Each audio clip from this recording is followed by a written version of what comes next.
Student class 12 chemistry का question paper है, ये सेट 2 का कोड है 5622। तो इस जिन बच्चों का ये सेट आया है तो अपने आंसर चेक कर लेना और कमेंट में बताइएगा कितने आपके ठीक है, कैसा गया आपका एग्जाम। सेक्शन ए देखिए इसका, which of the following belongs to class of vinyl halides. Vinyl halide actual में क्या होता है, जिस कार्बन से हेलोजन जुड़ा होगा वो sp2 होना चाहिए। तो देखिए ये क्लोरीन इस कार्बन से जुड़ा है, ये sp2 नहीं है, ये वाला भी नहीं है sp2। इस वाले ब्रोमीन में इससे जो कार्बन है ये वाला देखो, ये कैसा है, इसमें देखो कितने सिंगल बॉन्ड है, 1 2 3, 1 2 3 का मतलब sp2 है ना। तो ये वाला कार्बन sp2 है, बाकी सारे कार्बन sp2 नहीं है, तो इसका बी आंसर होगा। तो सेक्शन ए का जो आंसर है यानी कि sp2 कार्बन और 3 सिग्मा बॉन्ड, तो वो जो ब्रोमीन जिस कार्बन से अटैच हो ये कंडीशन लगनी चाहिए। तो ये आपका देखो ये वाले कार्बन में 1 2 3 सिग्मा बॉन्ड है, तो ये यानी कि ये वाला जो है sp2 हाइब्रिडाइज कार्बन है, तो इट मीन्स ये विनाइलिक है। ओके, तो बी ऑप्शन इसका करेक्ट है। नेक्स्ट क्वेश्चन देखेंगे, second question, what is the secondary valency of cobalt in this complex, है ना। तो ये आपका कोऑर्डिनेशन कंपाउंड में से आपको सेकेंडरी वैलेंसी पूछ रहे हैं। तो जो वर्नर्स थ्योरी थी उसमें सेकेंडरी वैलेंस, प्राइमरी वैलेंसी तो सेंट्रल मेटल एटम पे जो ऑक्सीडेशन स्टेट होती है, और सेकेंडरी वैलेंसी एक्चुअल में जितने कोऑर्डिनेशन नंबर होते हैं, इसके अंदर कितने डोनेटिंग ग्रुप लगे हुए हैं। तो देखो EN और Cl दो डोनेटिंग ग्रुप है, बट EN की सबको पता है, EDTA की जो कोऑर्डिनेशन नंबर निकलता है वो उसके नंबर इंटू डेंटिसिटी से निकलता है। EDTA की डेंटिसिटी 2 होती है, यानी कि उसके पास 2 डोनर साइट होती है और उसके नंबर कितने हैं यहाँ पे 2 है। ये ध्यान से देखो EN के नंबर 2 है, तो इसकी डेंटिसिटी भी 2 है और इसके नंबर भी 2 है, तो यानी इसका अकेले का कितना आ गया 4, और क्लोरीन के नंबर कितने हैं यहाँ पे 2, तो यानी कि टोटल जो आपका कोऑर्डिनेशन नंबर आ जाएगा वो 6 आ जाएगा। ठीक है, तो ए ऑप्शन इसका करेक्ट है।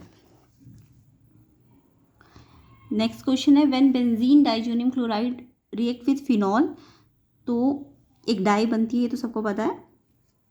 इस रिएक्शन का नाम क्या होता है, तो ये जब भी डाई वाली रिएक्शन होती है तो हम कपलिंग रिएक्शन कहते हैं। तो ये तो आपने किया भी होगा कि ये डाइजोनियम सॉल्ट है, ये अल्कोहल है, इसका यहाँ से H हटता है और ये Cl हटता है और ये दोनों ग्रुप जुड़ जाते हैं, तो इसे हम क्या कहते हैं, कपलिंग रिएक्शन। तो सी आंसर है इसका क्वेश्चन 3 का। Question number 4, the slope is in the plot of R versus time for a zero order reaction. तो देखो जीरो ऑर्डर रिएक्शन की बात करें तो N 0 है, क्योंकि तो A क्या होता है A0 माइनस KT। तो यहाँ पे इसकी इक्वेशन इससे अगर आप कंपेयर करो तो M यहाँ पे स्लोप के माइनस के इक्वल आ जाएगा ना, क्योंकि ये इक्वेशन होती है। तो इस स्लोप वाली इक्वेशन से लाइन की इक्वेशन से आप इसे कंपेयर करोगे तो M आ जाएगा माइनस के, तो यानी बी ऑप्शन इसका करेक्ट होगा। क्वेश्चन नंबर 5 देखेंगे, proteins are polymers of, protein किसके पॉलीमर होते हैं, अमीनो एसिड्स के। ठीक है, तो अमीनो एसिड इसका बी आंसर होगा। Next question, retention of configuration is observed in, तो रिटेंशन जो होता है वो कहाँ पे मिलता है। देखो रिटेंशन का मतलब वापस इन्वर्जन भी आ गया और रिटेंशन भी आ गया, तो दोनों कहाँ पे मिलते हैं आपको, SN1 में। रश्मिक मिक्सचर कहाँ मिलता है, SN1 में मिलता है ना। SN2 में तो इन्वर्जन मिलता है, अगर इन्वर्जन होता तो SN2 होता, बट रिटेंशन बोला तो SN1 होगा, या रश्मिक मिक्सचर बोलते तो भी SN1 होता। तो इसका आंसर ए ऑप्शन होगा, SN1 रिएक्शन। नेक्स्ट क्वेश्चन है, an azeotropic mixture of 2 liquid, अगर बॉइलिंग पॉइंट लोअर है आइदर ऑफ 2 लिक्विड से, तो क्या होता है, जब भी बॉइलिंग पॉइंट लोअर होता है 2 लिक्विड से तो वो कैसा डेविएशन दिखाता है, पॉजिटिव डेविएशन। ठीक है, तो सी इसका आंसर होगा, पॉजिटिव डेविएशन। अगर बॉइलिंग पॉइंट कम है तो पॉजिटिव डेविएशन होता है और अगर ज़्यादा है तो नेगेटिव डेविएशन होता है, तो सी आंसर इसका करेक्ट है। नेक्स्ट क्वेश्चन देखेंगे, which of the following solution of KCl will have the highest value of molar conductivity. तो यहाँ पे आपको हाइएस्ट मोलर कंडक्टिविटी पूछी है, तो आपको एक फॉर्मूला पता होगा मोलर कंडक्टिविटी का, K/C, कप्पा/C होता है। तो C अगर कम है तो मोलर कंडक्टिविटी सबसे ज़्यादा होती है, तो मोलर कंडक्टिविटी आपको हाईएस्ट ही पूछी है ना, हाईएस्ट मोलर कंडक्टिविटी, तो C सबसे कम होना चाहिए।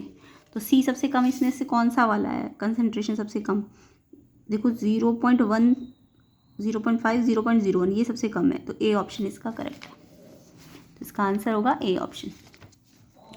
नेक्स्ट क्वेश्चन देखेंगे, which of the following does not give Cannizzaro reaction. Cannizzaro reaction actual में कौन नहीं देता है, जिसके पास अल्फा H होते हैं, जिसके पास अल्फा H होते हैं। तो इसमें से देखो इसके पास तो अल्फा एच इन्वर्ट नहीं देता कैनिज़ारो रिएक्शन, तो यहाँ तो देखो आप अल्फा एच नहीं है CHO ग्रुप के साथ जो C है, ठीक है। तो आप कैनिज़ारो रिएक्शन मतलब अल्फा एच होंगे तो एल्डोल रिएक्शन होंगे, और कैनिज़ारो रिएक्शन नहीं होने का मतलब, देखो कैनिज़ारो रिएक्शन कब होते हैं, जब अल्फा एच नहीं होता। तो इन्होंने बोला नहीं है कैनिज़ारो रिएक्शन, तो यानी जिसके पास अल्फा एच होगा, तो इस वाले के पास अल्फा एच है ना, तो यानी कि ये कैनिज़ारो रिएक्शन नहीं देगा, ठीक है। तो यहाँ पे ध्यान रखना नॉट बोला है, तो कैनिज़ारो रिएक्शन कौन देते हैं, जिनके पास अल्फा एच ना हो। तो नॉट बोला है तो हो, यानी कि जिसके पास अल्फा एच। तो वैसे कैनिज़ारो रिएक्शन होते हैं नो अल्फा एच, ठीक है। बट अभी क्योंकि नहीं बोला है तो इसलिए ये वाला आपका बी ऑप्शन।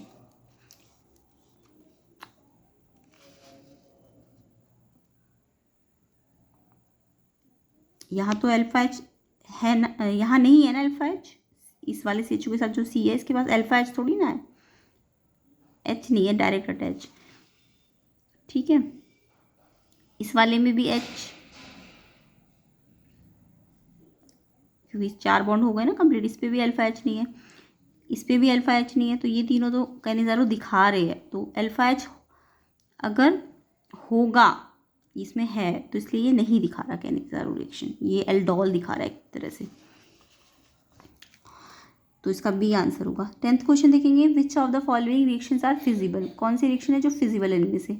तो देखो ए में क्या है कि ये ब्रोमीन ब्रोमो एल्केन है ना, और इसके साथ ये हमने डाला तो ये क्या बनेगा, ये O- जो ये पूरा इधर वाला पार्ट है, ये क्या है, एक एसएन रिएक्शन शो करेगा ना। तो ये तभी, ये एसएन रिएक्शन कब होता है, जब स्टेरिक हिंड्रेंस कम हो। तो यहाँ पे देखो स्टेरिक हिंड्रेंस कम है, ब्रोमीन 1 डिग्री के साथ है, जबकि यहाँ पे जो क्लोरीन है वो 3 डिग्री के साथ है, तो यहाँ तो स्टेरिक हिंड्रेंस है, तो ये रिएक्शन अपने आप नहीं होगा। जबकि ये 1 डिग्री है तो ये रिएक्शन अपने आप हो जाएगा, तो यानी ये फिजिबल है, 1 डिग्री वाला SN के लिए फिजिबल है, तो ए ऑप्शन इसका करेक्ट होगा। तो SN2 के अकॉर्डिंग ये ए 1 डिग्री होता है ना, SN2 का ऑर्डर 1 में सबसे ज़्यादा हो तो वो अपने आप हो जाएगा, बट 3 डिग्री में होने में बहुत ज़्यादा रिएक्शन को कंट्रोल करना पड़ेगा, ठीक है, मतलब रिएक्शन आसानी से नहीं होगा।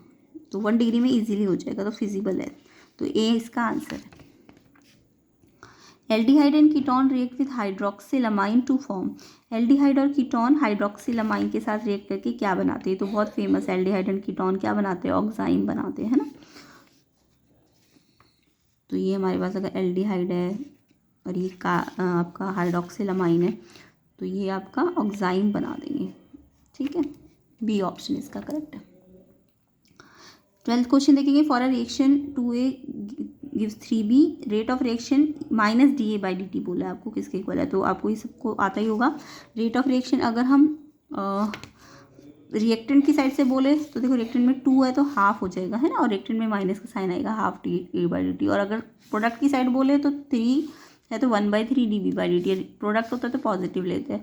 अब आपको क्योंकि -dA/dt का है तो रेट ऑफ रिएक्शन यहाँ से भी निकल सकता है, यहाँ से भी निकल सकता है, तो इसको इक्वल कर दो दोनों को। तो जब आप इक्वल करोगे, ये माइनस साइन तो यहीं रहने देना क्योंकि आपको माइनस बोला है, तो माइनस साइन तो यहीं रहने देना, ये जो हाफ है यहाँ के 2 में मल्टीप्लाई हो जाएगा, तो ये आ जाएगा प्लस का 2/3 dB/dt। तो ये आंसर कौन सा है, बी ऑप्शन। तो किन बच्चों का यही आया है कमेंट करके बताना, यही आंसर आ रहे हैं अभी तक आपके, तो बी ऑप्शन इसका करेक्ट है, ये वाला। नेक्स्ट क्वेश्चन देखेंगे, question number 13, the formula of complex